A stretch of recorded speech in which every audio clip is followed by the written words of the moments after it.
오늘은 궁금증 시리즈 5번째 시간입니다.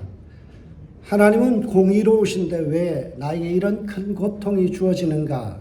라는 그러한 제목으로 함께 은혜 나누고자 합니다. 여러분, 지난 시간에 우리가 고통과 악은 나의 죄로부터 비롯되었다라는 것을 배웠습니다. 악이라는 것은 선의 부재입니다. 선하신 하나님이 부재된 곳에 악이 깃들게 되어지고 그 악이 결국에는 우리 인생을 부도나게 하죠. 선하시고 빛 되신 하나님을 떠나면 인생에 그늘이 생기고 영혼의 추위가 초래되게 되어 있습니다. 고통과 악은 자업자득입니다. 인간이 하나님이 주신 자유의지를 함부로 남용함으로 인해서 죄를 짓고 결국에는 에덴 동산에서 쫓겨났죠. 여러분, 여기까지 우리가 이야기를 하게 되면 모두가 동의할 수밖에 없는 기독교의 진리입니다. 그런데 마음 한구석에 이런 질문이 불쑥 튀어나오죠. 내가 이런 고통을 당할 만큼 내가 죄인인가? 너무 과하지 않는가? 하나님은 공의로우신 분이라면 나는 그래도 선하게 살았는데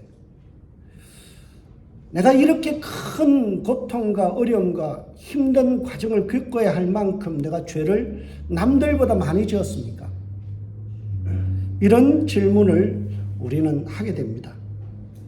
내가 느끼기에는 내가 당하는 이 고통이 죄와 비례하지 않는다라는 생각을 하게 되죠. 내가 지은 죄는 1이라면 하나님께서 1에 합당한 벌을 내리셔야 그것이 온당하게 내가 수용할 수 있겠는데, 살아보면은 내가 당하는 고통과 내가 당하는 이 어려움이 하나님 앞에서 내가 지은 1에 대해 해당하는 고통이 아니라 10배 또는 50배, 100배만큼이나 크게 내 삶에 초래될 때가 있죠. 하나님, 도대체 내가 무슨 죄를 그렇게 크게 지어서 나에게 이러십니까? 내가 그만큼 큰 죄를 지었습니까? 내가 이렇게 고통당한 것이 쌉니까? 이런 생각이 우리는 들게 됩니다. 여러분, 아무래도 하나님께서 잘못 계산하신 것 같아요. 하나님께서 잘못 계산하신 것 같아요. 나는 그다지 그렇게 이 고통을 당할 만큼 악하지 않았는데 왜 나에게는 이런 어려움이 주어집니까? 여러분, 이런 질문 정당한 질문일까요? 인간은 죄인이기 때문에 고통을 당하는데 내가 생각하기에는 내가 당하는 이 고통은 너무 커 보이는데 하나님 잘못 계산한 것 같습니다. 여러분, 어떠세요? 저는 이 의문은 정당한 것이며 매우 옳은 판단이다라고 생각합니다. 엄밀히 말해서 우리가 겪는 고통은 우리가 지은 죄와 정확하게 은밀하게 비례하지 않는다라는 사실이에요. 여러분, 동방의 의인 욥을 보세요. 성경은 그를 기록하기를 동방의 의인이며 악에서 떠난 사람이다, 그렇게 이야기하죠. 그런 그에게 인생의 쓰나미가 몰려와요. 아들, 딸 10명을 하루아침에 잃어버립니다. 전 재산을 도둑맞아 버려요. 온몸에 피부병이 도져서 기압 조각으로 긁으면서 제 위에 앉아 있습니다. 불행이 파도처럼 밀려오고 있어요. 욥이 뭐 그리 대단하게 잘못했나요? 욥에게는 실수가 없었어요. 하나님 보시기에 그는 의인이며 죄에서 떠난 사람이에요. 그럼에도 불구하고 상상할 수 없는 수준의 고통과 아픔을 당했어요. 욥이 볼 때 어떤 생각이 들까요? 하나님의 처벌이 온당한가? 그런 생각이 들 수밖에 없죠. 여러분, 하나님의 처벌이 때로는 불공정하고 불공평하게 다가올 때가 많이 있습니다. 성경은요, 네가 지은 죄와 고통이 반드시 비례한다라고 말씀하지 않습니다. 이것이 하나님의 섭리의 측면과 하나님의 계획의 측면이 있다는 거예요. 저에게는 이 메시지가 도리어 은혜가 됩니다. 내가 지은 죄만큼 벌을 받는 것이 아니라는 사실 나에게는 굉장한 위로가 되죠. 여러분, 내가 지은 죄만큼 내가 정죄해서 고통을 당한다면 여러분 인생이 얼마나 더 고달플까요? 내가 지은 악과 고통에 정죄를 한다면 여러분 우리는 암담할 수밖에 없어요. 하루에도 수많은 생각으로 죄를 짓고 수많은 나쁜 말들을 하고 살아요. 때로는 남들에게 폭언과 폭행을 가해요. 얼마나 못돼 먹은 내 성질머리인가요? 그거 그대로 페이백 돌려받는다라면 우리는 답이 없어요. 내가 악과 고통이 정배려하지 않는다는 이 기독교의 진리가 저에게는 납득이 되어지고 도리어 위로가 됩니다. 여러분, 우리는 내가 지은 만큼 내가 돌려받는 것이 그것이 정당하다 생각하죠. 저는 그렇게 생각하지 않습니다. 내가 당하는 고통이 심히 크고 어려워도 이것은 하나님의 섭리와 하나님의 계획이 있다라는 측면이 있다는 거죠. 저의 생각을 뒷받침해 주는 책이 팀 켈러 목사님의 고통의 답하다라는 책이에요. 고통의 답하다. 여기에 보면 여러 종교가 고통에 대해서 어떻게 해결점을 주는지, 솔루션을 주는지를 설명해 주고 있어요. 거기 보면 우리는 많은 사람들이 힌두교식의 고통에 대한 처리 방법을 갖고 있어요. 여러분, 힌두교 이쪽에서는 인생이 고통을 당하는 것, 내가 지은 죄도 있지만 주로 뭐 때문에 그렇다고 그래요? 전생에 지은 죄가 많아서, 업보가 많아서. 그것을 전문 힌두교에서는 카르마라고 부릅니다. 내 인생에 카르마가 많아서, 전생에 지은 죄가 많아서 지금 현생의 고통을 당한다는 거예요. 이렇게 보면 우리가 당하는 10배의 고통이 지금 내가 지은 죄가 아닌 그거보다 더 10배로 당하는 이 고통이 어때요? 불공평한 게 아니에요. 왜요? 내가 전생에 지은 죄가 있기 때문이죠. 그래서 불평하지 말라는 거예요. 절대 불공정한 게 아니라는 거죠. 힌두교는 고통당하는 사람들에게 뭐라고 이야기해요? 네가 고통당하는 게 싸다. 왜? 네가 지은 전생의 죄 때문이다 라는 거예요. 내 삶에 일어나는 악과 고통에 대해서 분노하지 말라는 겁니다. 체념하고 받아들이라는 거죠. 전생에 네가 지은 죄 때문이니까 그거 수용하고 그냥 살아가라는 거예요. 여러분, 동의가 되세요? 내가 알지도 못하는 전생을 끌어들여서 내가 당하는 이 고통, 내가 지은 죄보다 더 엄청난 강도의 고통을 받아들이라는 거죠. 저는 이것은 약간의 폭력이다라고 생각합니다. 내가 짓지도 않은 죄에 대해서 전생을 끌어들여서 네가 전생에 지은 죄가 많으니까 네가 이런 벌을 받는 것이 마땅하다라는 그것은 매우 위험한 생각이죠. 저는 동의가 되지 않습니다. 그래서 많은 사람들이 전생에 무슨 죄가 있어서 내가 이 무슨 전생의 죄 때문에 이런 고통을 당하나라는 그것은 잘못된 생각이에요. 여러분, 불교에서는 어떻게 이야기합니까? 고통과 고난은 허상이다, 실상이 아니라는 거죠. 가짜다라는 거예요. 내 마음에 집착이 낳은 결과물이 고통이라는 거예요. 뭔가를 갖고 싶어요. 갖지 못해요. 그러면 어때요? 고통스럽죠. 그거는 뭐예요? 그 물건에 대한 집착이 낳은 결과라는 거죠. 그래서 그 집착된 마음을 비우고 내려놓으면 어때요? 고통도 사라진다는 거예요. 여러분, 엄연히 인간은 욕망이 있어요. 갖고 싶죠. 먹고 싶죠. 좋은 거 누리고 싶죠. 그것을 다 부정하라는 거예요. 그것을 비우라는 거죠. 그래서 불교에서 이야기하는 게 비움이잖아요. 네가 집착해서 떠나가라는 거죠. 고통이 엄연히 존재하는데 고통은 실제가 아니라 내 생각이 만들어냈고 내 생각이 자꾸 집착하는 그 허상 때문에 내가 당하는 고통이다라는 거죠. 그래서 마음의 집착에서 벗어나면 해탈하게 되고 부처가 된다, 성불한다라고 가르치죠. 세상에 있는 모든 것이 망상이기 때문에 벗어나야 된다라는 겁니다. 여러분, 불교식으로 이 고통을 처리하는 것은 매우 지혜롭지 못해요. 고통을 외면하고 부정하라는 겁니다. 현실 도피하라는 거예요. 그래서 전부 다 스님들이 어디로 가요? 산으로 가잖아요. 산으로 들어가서 면벽 수련하면서요, 세상과 부모와 다 등지고 뭐예요? 내 마음에 있는 집착을 벗어나는 거죠. 여러분, 평생을 그렇게 살면 뭐합니까? 가족도 버리고 친구도 버리고 내 인생도 다 버리고 내 마음속에 있는 이 집착을 버리고, 그래서 고통을 면하자. 이것이 뭐예요? 잘못됐죠. 그래서 불교와 이 힌두교가 결합이 되는 바람에 윤회 사상이 나오는 거예요. 윤회. 그래서 인생은 이번 생에서 나는 망했다, 다음 생을 기약하자, 그런 생각을 하는 거예요. 여러분, 이것은 어때요? 현실 도피적인 인생이에요. 저는 이것을 그다지 추천해드리고 싶지도 않고 동의할 수 없어요. 고통에 대해서 유교식 또는 그리스 로마 철학식의 접근이 있어요. 그게 뭔가 하면, 유교하는 사람들은 체면 문화예요. 그리고 그리스 로마의 철학자들도 굉장한 명예, 아너러블한 것들을 중요시 여겨요. 그래서 고통이 힘들고 어려운데 어떻게 가르치는가 하면, 울고 징징대는 것은 불명예스러운 일이다. 그러므로 징징대지 마라. Don't cry. 그리고 be strong. 너 자신을 갖다 포장해서 아주 강한 척하라는 거, 센 척하라는 거예요. 자신의 감정을 속이고 아파도 아픈 척 하지 말고 성숙된 사람처럼, 어때요? 괜찮아요, 그러라는 거예요.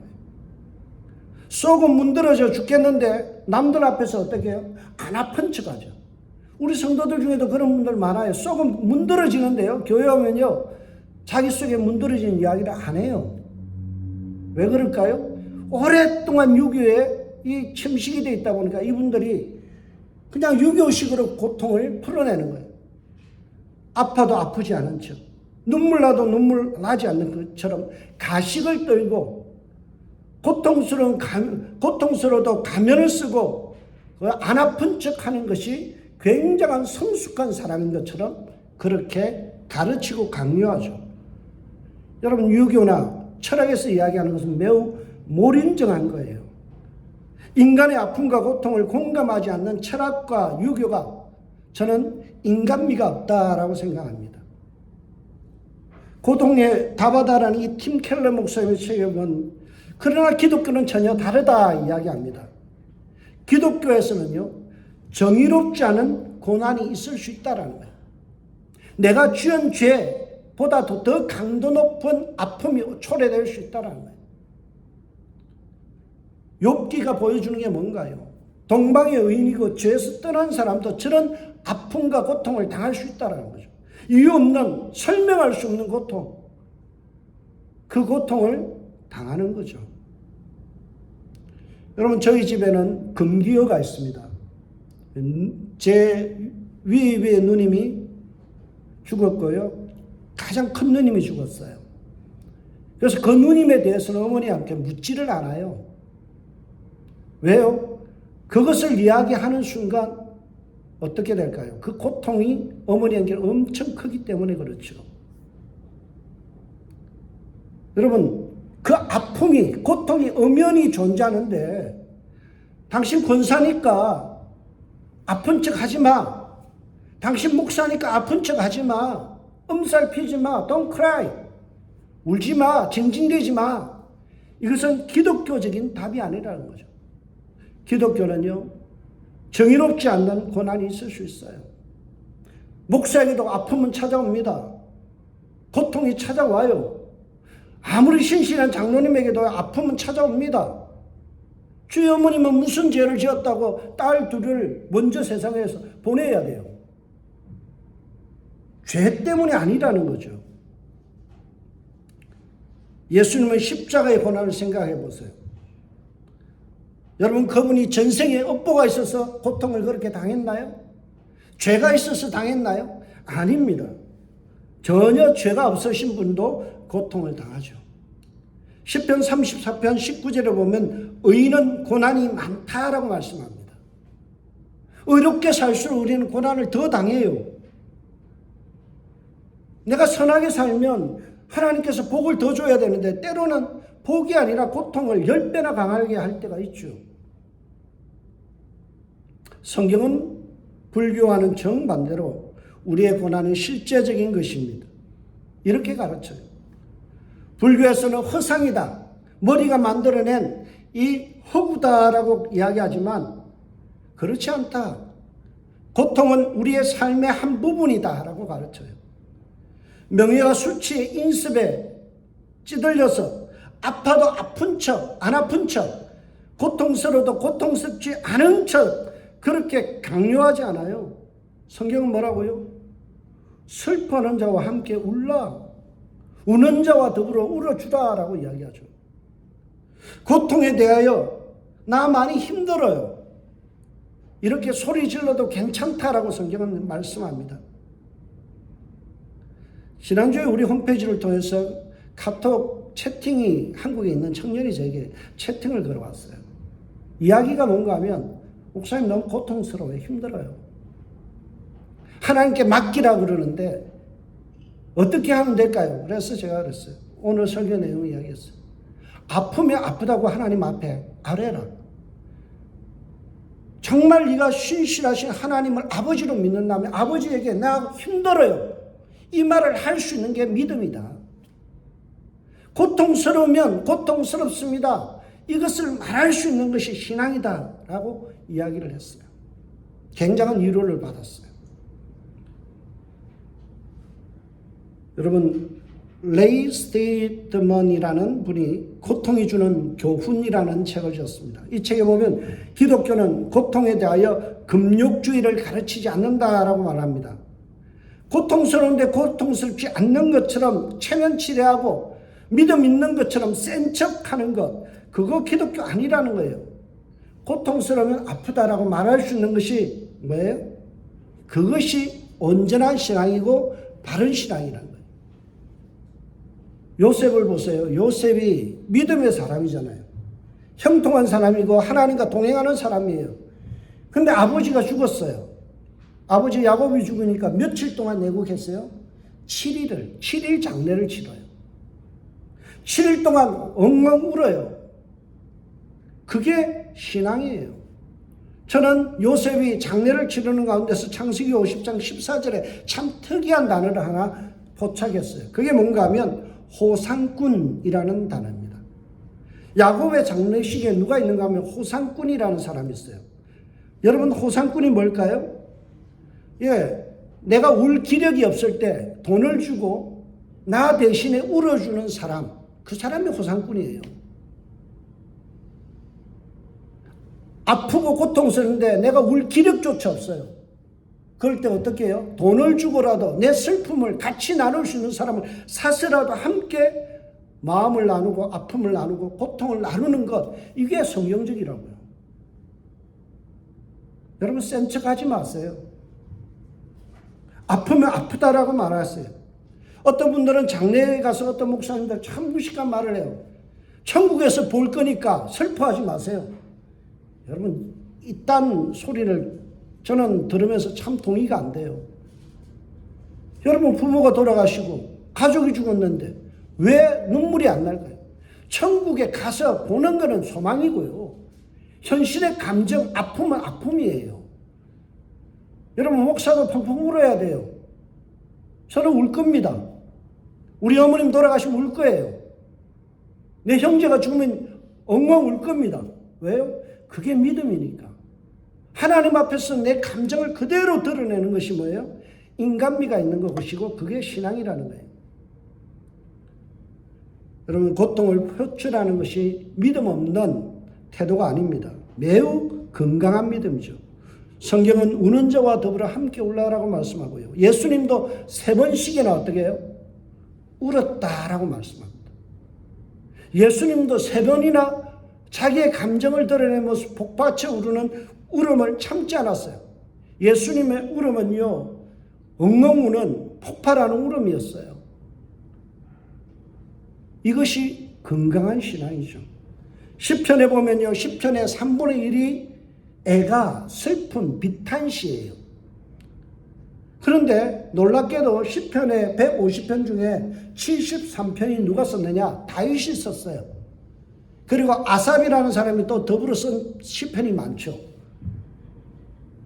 여러분, 시편의 절반 이상이 다윗이 썼는데 시편의 3분의 1이 슬픔에 잠겨서 하나님 앞에 투정하고요. 하나님 앞에 나 아파요. 힘들어요. 눈물 나요. 고통스러워요. 이것을 당당하게 주님 앞에 표현하는 내용이에요. 그것을 우리는 텍스트로 성경에 기록하고 있어요. 성경의 표준으로 우리에게 제시하고 있어요. 여러분, 성경은 우리에게 비탄시를 소개하는 이유가 뭘까요? 고통이 있는 것이 당연하고 일반적이라는 거예요. 성도의 삶에 일어나는 이 고통은 다윗도 경험했던 거예요. 믿음 좋은 다윗, 하나님의 마음에 합한 다윗도 눈물 나고 고통스럽고 아픔을 당했다는 거예요. 그러면서 성경은 납득되지 않는 현실과 고통을 직시하라, 직면하라. 보기보다 강도가 센 고통을 대면하라 라고 말씀합니다. 당당하게 불합리하게 보이는 현실의 고통에 대하여 직면할 것을 우리에게 요청하죠. 왜 내가 지은 죄만큼 고통을 받지 않고 내가 지은 죄보다 더 강도 높은 이 현실의 고통을 당해야 할까요? 그것은 예수님께서 이유 없는 고통을 당하시면서 전혀 죄가 없으신 예수님께서 고통을 당하신 그 십자가 앞에서 하신 겟세마네 기도의 그 정답이 있습니다. 예수님께서 기도하신 내용이 뭔가요? 이르시되 아빠 아버지여, 아버지께서는 모든 것이 가능하오니 이 잔을 내게서 옮기시옵소서. 그러나 나의 원대로 마시고 아버지의 원대로 되기를 원하나이다. 십자가의 고통이 뭐라고요? 아버지의 원대로, 아버지의 뜻이 있다는 거죠. 아버지의 뜻을 이루기 위해서 십자가의 고통을 당하신 거예요. 내가 지은 죄도 아니에요. 나의 업보도 아니에요. 그럼에도 불구하고 어때요? 예수 그리스도께서 하나님의 뜻, 인류를 구원하시는 하나님의 뜻을 이루시기 위하여 고통을 감당하셨죠. 나의 원은 뭡니까? 이 잔을 내게서 옮겨주는 거, 십자가를 지지 않는 거예요. 그러나 아버지의 뜻은 뭐예요? 내가 감히 상상할 수 없는 그 고통을 받아들이는 거예요. 여러분, 베드로 사도가 베드로전서 4장 13절에 이런 말씀합니다. 오히려 너희가 그리스도의 고난에 참여한 것으로 즐거워라. 여러분, 우리의 고난이 어떤 측면이 있다고요? 그리스도의 고난에 참여하는 성격이 있다는 거죠. 여기에 굉장한 위로가 있습니다. 우리가 당하는 고통도 예수님처럼 우리가 죄가 많아서가 아니에요. 도리어 하나님의 뜻을 이루는 하나님의 통로로 쓰임받기 위해서 하나님께서 나에게 감당하지 못할 그 고통과 아픔을 때로는 허락하신다는 거죠. 그리스도의 고난에 참여하기 위한 하나님의 계획 때문에 내가 때로는 억울하지만 때로는 나의 믿음의 분량에 넘치는 어떤 고난들이, 고통들이 밀려올 때가 있다는 거예요. 그래서 우리는 주위에 있는 사람들을 보면 함부로 정죄하지 말아야 돼요. 저 사람 죄가 많아서 저런 죄를 지으니까 자식이 저렇지. 이런 말은 정말 우리가 하지 말아야 될 말이에요. 왜요? 그 고통의 측면이 뭐가 있다고요? 하나님의 경륜과 섭리와 하나님의 계획을 이루기 위한 하나님의 보석, 하나님의 계획이 있다는 거죠. 하나님의 영광을 위하여 많은 사람들이 나의 분에 넘치는 고통과 고난을 받을 때가 있어요. 로마서 8장 17절에 뭐라고 말씀합니까? 자녀이면 또한 상속자, 곧 하나님의 상속자요 그리스도와 함께 한 상속자니 우리가 그와 함께 영광을 받기 위하여 고난도 함께 받아야 할 것입니다. 성도의 고난의 측면이 뭐가 있다고요? 하나님의 영광을 위해서 내게 때로는 내가 감당하지 못할, 때로는 이해되지 않는, 납득되어지지 않는 고난이 내게 밀려올 때가 있다라는 거죠. 그럼에도 불구하고 교회 신앙생활 오래 한 사람들이요, 힌두교식으로 고난과 고통을 이해하는 분들이 많아요.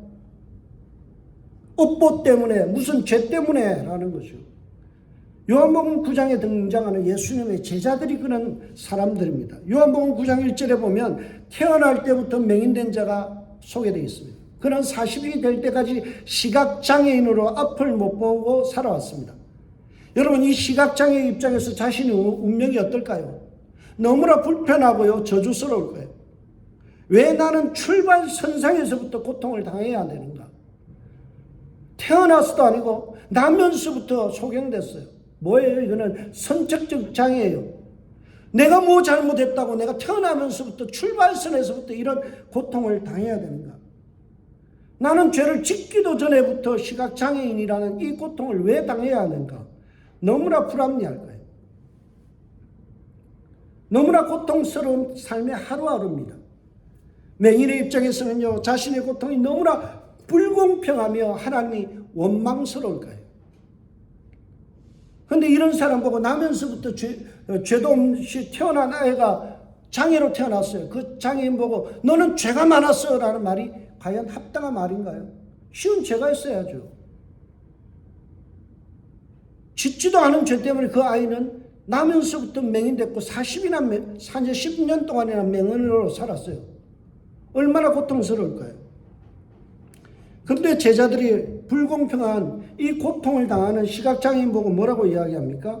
예수께서 길을 가실 때 한 날 때부터 맹인된 사람을 보신지라 제자들이 물어 이르되 랍비여, 이 사람이 맹인으로 난 것이 누구의 죄로 인함이니까? 자기니까? 그의 부모니까? 이 말을 우리 설교의 용어로 바꾸면요, 3년 동안은 따라다녔던 제자들이 뭐라고 해요? 누구의 업보입니까? 누가 죄를 지어서 그런 겁니까? 아버지의 업보입니까? 자신의 업보입니까? 예수님의 제자인데도 뭐라요? 너무나 성경적이지 않은 고통에 대한 이해를 갖고 있어요. 마치 욥의 세 친구들처럼 욥이 고난을 당하여 있을 때 실컷 7일 동안 울어주고 옆에서 하는 말이 뭐예요? 네가 지은 죄 때문에 네가 그런 고통 당하는 거야. 여러분, 이거는 우리와 매우 흡사한 이야기들 아닙니까? 누가 고통을 당하면요, 하나님 앞에 회개할 거 없는 거 찾아봐. 네가 잘못해서 그런 거야. 네가 하나님 앞에 범죄한 게 있어서 그런 거야. 때로는 우리가 무슨 교통사고가 나면 덜컥 어떤 마음이 들어요? 내가 11조 떼먹어서 그랬나? 내가 하나님 앞에 뭔가 잘못해서 그러나? 내가 지은 죄가 많아서 이런 고통을 당하나? 불행이 찾아오면 그렇게 해석해요. 아닙니다. 여러분, 우리가 원죄 때문에 인간이 고통당하는 부분도 있지만 우리는 하나님의 영광과 하나님의 계획 때문에 우리에게 주시는 때로는 고통과 고난이 있다라는 거예요. 예수님께서 뭐라고 대답해요? 제자들이 정말 수준 낮은 대답을 하잖아요. 누구 죄 때문입니까? 라고 이야기할 때 예수님께서 뭐라고 해요? 예수께서 대답하여 이 사람이나 그 부모의 죄로 인한 것이 아니라 그에게서 하나님의 하시는 일을 나타내고자 함이니라.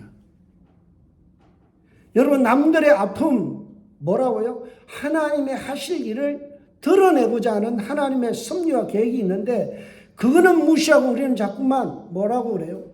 저 사람 죄가 많아서 인생 잘못 살아서 자녀들이 저 모양이고 자녀들이 저런 고통 당하는 거예요. 때로는 우리에게 다가오는 이 환난과 고통을 당하면 뭐라고 그래요? 내가 무슨 죄를 지었지? 자꾸 guilty. 내 스스로가 죄책감에 빠져요. 여러분, 맹인으로 태어나게 하신 것, 하나님의 섭리와 하나님의 계획과 하나님의 영광을 드러내는 기회로 활용하기 위한 것이었다라는 거죠. 예수님은 나면서 소경된 그 운명을 고쳐주심으로 인하여 운명의 주인인 것을 드러내셨습니다. 내가 세상에 있는 동안에 세상의 빛이라 이 말씀을 하시고 땅에 침을 뱉어 진흙을 이겨 그의 눈에 바르시고 이르시되 실로암 못에 가서 씻으라 하시니 실로암을 번역하면 보냄을 받았다는 뜻이라. 이에 가서 씻고 눈이 밝은 눈으로 돌아왔더라. 여러분, 맹인이었기 때문에 눈이 떠진 거예요. 그게 기적이죠. 우리가 눈 뜬 사람으로 태어나서 본다는 눈을 감았다 뜨는 거는 일반적인 거예요. 밤새 자다가 눈 뜨는 거죠. 일반적인 거죠. 그러나 맹인이 보지 못하다가 갑자기 보는 이 기적을 경험하면 뭐예요? 야, 이게 기적이구나. 예수님이 대단하시구나. 그분이 메시아구나라는 것을 증명해 보이는 통로가 되었다라는 거죠. 여러분, 죄가 많아서 고통당한다라고 생각하면 안 돼요. 하나님의 영광을 위해서 고통당하는 사람이 허다합니다. 요셉을 보세요. 요셉이 지은 죄가 1이라면 받는 것을 10으로 고통을 당했어요. 요셉이 자기가 꾸었던 꿈을 갖다가 이야기했을 뿐이에요. 잘못한 게 있다라면요, 잘난 체 좀 한 거고요. 또 형들의 실수하는 것, 형들이 아버지 눈을 속이는 것 가서 고자질한 게 다예요. 근데 그가 받은 고통은 뭡니까? 17의 나이에요. 노예로 팔려가는 거예요. 3년 동안이나 옥에서 살면서요, 어때요? 고통당하는 거죠. 그러면 요셉이 잘못한 게 1이라면 그가 받는 고통은 10이에요. 아니 100이에요. 너무 가혹하잖아요. 그 고통에 대해서 성경은 이렇게 이야기합니다. 시편 105편 17절에서 20절. 그가 한 사람을 앞서 보내셨으며 요셉이 종으로 팔렸도다. 그의 발을 착고에 차고 그의 몸은 쇠사슬에 매었으니 곧 여호와의 말씀이 응할 때까지라. 그 말씀이 그를 단련하였도다. 왕이 사람을 보내어 그를 석방하여 무사람의 통치자가 그를 자유롭게 하였느니라. 여러분, 요셉이 자기가 감당하지 못할 그 고통을 당하고 자기가 이해할 수 없는 10배, 100배의 고통을 당한 이유가 뭐라고요? 하나님의 말씀을 응할 때까지다. 하나님의 뜻과 하나님의 계획이 이루어질 그때까지 그는 단련하기 위해서 때로는 감옥에서 지내야 되고요. 때로는 종으로 살았다는 거죠. 그래서 결국 하나님께서 하나님의 구원 사역을 위해서 출애굽 백성을 만들어내기 위해서 요셉을 먼저 보내는 하나님의 섭리와 계획이었다라고 말씀하죠. 여러분, 그래서 우리는 여기서 한 가지 교훈을 얻어야 됩니다. 그게 뭔가 하면 나에게 고통이 오면 이것은 하나님의 영광을 위한 기회구나 라는 것입니다. 그래서 그 하나님이 주신 기회를 바라보며 즐거워할 줄 아는 지혜를 배워야 됩니다. 눈물 나면 울면서도 또한 우리가 소망을 품어야 돼요. 이 고통이 하나님의 나를 단련하여서 결국에는 하나님의 영적 열매를 맺게 하시고 또 하나님께서 나를 통하여 영광 받으시는 것들을 하나님께서 실현하실 것들을 기대하는 거죠. 로마서 5장 3절에서 4절에 보면 고통에 처한 성도들에게 이렇게 말씀합니다. 다만 이뿐 아니라 우리가 환난 중에도 즐거워하나니 이 환난은 인내를 인나는 연단을 소망을 이루는 줄 알미라. 과분한 고통과 고난은 나를 성숙시켜주는 디딤돌이 되고요. 그래서 결국 소망의 자리까지 이끌어 가신 하나님의 연단의 기회가 되죠. 여기서 환난은 이 단어의 뜻은요, 재난, 고통을 안겨주는 것들, 그런 뜻이에요. 성도도요, 로마서 5장은 로마 교회 성도들에게 쓴 편지예요. 이 말은 뭐예요? 신실한 성도에게도 재난 수준의 고통이 초래될 수 있다라는 거죠. 그 재난 수준의 고통, 쓰나미와 같은 인생의 그 쓴맛, 고통들이 다가올 때 우리는 그 환난은 인내를 만들어내고 그 인내 가운데서 결국에는 소망에 연단되어서 소망에까지 우리가 나아가게 되는 거죠. 여러분, 고통스러우면 우세요. 아파하세요. 그러나 거기에서 절망하지 마시고 이제는 하나님께서 나를 통하여 하나님께서 나에게 하나님의 영광을 드러낼 수 있는 기회를 주셨다라고 믿음으로 받아들여야 돼요. 조개는 모래가 살을 파고들으면 그것을 어때요? 자꾸 분비물을 통해서 뭘 만들어냅니까? 진주를 만들어내잖아요. 성도는 우리 삶에 일어나는 여러 가지 고통과 아픔을 가지고 신앙의 성숙, 인격, 성령의 열매를 만들어내야 돼요. 위기라는 말은요, 위험과 기회가 합쳐진 말이에요. 어떤 사람은 고난이 왔을 때 위험만을 봐요. 그래서 맨날 울고 있어요. 그러나 성숙한 사람은 위험 앞에서 또한 다른 기회를 보는 거예요. 아, 하나님이 나에게 하나님의 영광을 드러낼 수 있는 그런 기회를 주셨구나라는 거죠. 여러분, 이 말에는 어떤 말이 숨어져 있나요? 내가 그것을 감당할 수 있는 깜냥이 된다는 거예요. 성경은 분명히 말씀하죠. 성도에는 감당하지 못할 시험은 주지 아니하시는 하나님. 이 말은 뭐예요? 나에게는 지금 내가 생각할 때는 10배라서 너무나 고통스럽지만 이것을 나의 믿음과 나의 신앙이라면 능히 감당할 수 있다는 거죠. 아픔과 고통이 내가 능히 감당할 수준이라는 거죠. 하나님이 여러분을 믿고 있어요. 하나님이 여러분을 기대하고 있어요. 이 고통과 아픔을 통해서 성숙해지고 성령의 열매를 맺어갈 것들을 충분히 하나님은 당신을 기대하시고요. 인정하고 계세요.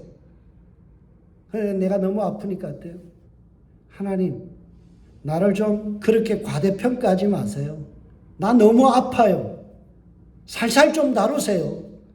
나는 그런 믿음 없어요. 우리 스스로가 물러날 때가 많다는 거죠. 주님은 여러분을 신뢰하고 있어요. 너희 그 고통과 아픔을 통해서 성숙의 자리로 나아갈 것을, 영광의 자리로 나아갈 것을 주님께서는 기대하고 우리가 그를 감량이 된다, 그를 그릇이 된다라는 것을 주님께서 이해하고 계시고 믿고 계신다는 거예요. 하나님께서 우리에게 주신 이 달란트, 고난이란 달란트를 가지고 장사하여서 여러분 2배로 남기고 5배로 남겨서 착하고 충성된 종이라 칭찬받을 수 있는 저와 여러분들 되시길 주의 이름으로 축원드립니다. 아프면 정상적인 거예요. 여러분, 성도라고 해서 고통이 없는 것이 아닙니다. 죄가 많아서가 아니에요. 우리에게 있는 고통은 하나님의 섭리의 측면이 더 강하다라는 거죠. 우리에게 있는 이 고통을 재료 삼아서 여러분, 걸림돌이 아니라 디딤돌로 스태핑 스톤으로 삼아서 딛고 일어나며 점프할 수 있는 신앙의 계기를 마련하세요. 걸려 넘어지지 마세요. 능히 하나님께서 여러분들에게 점프하여서 일어날 수 있는 힘과 능력과 은사를 이미 주셨어요. 여러분, 그럴 능력이 있어요. 하나님께서 여러분에게 은사를 주셨어요. 하나님께서 여러분을 기대하고 있어요. 여러분 안에 있는 하나님의 은혜와 하나님의 능력이 여러분으로 하여금 능히 아픔을 이겨내고 성숙한 그리스도인으로 이끌어 주실 것을 믿고 이 한 주간도 환난 내게 오너라. 내가 능히 하나님이 주시는 은혜와 성령의 능력으로 내가 이겨낼 수 있다. 우리 스스로가 담대해질 수 있는 이 한 주간 되시길 주의 이름으로 축원드립니다. 기도하겠습니다.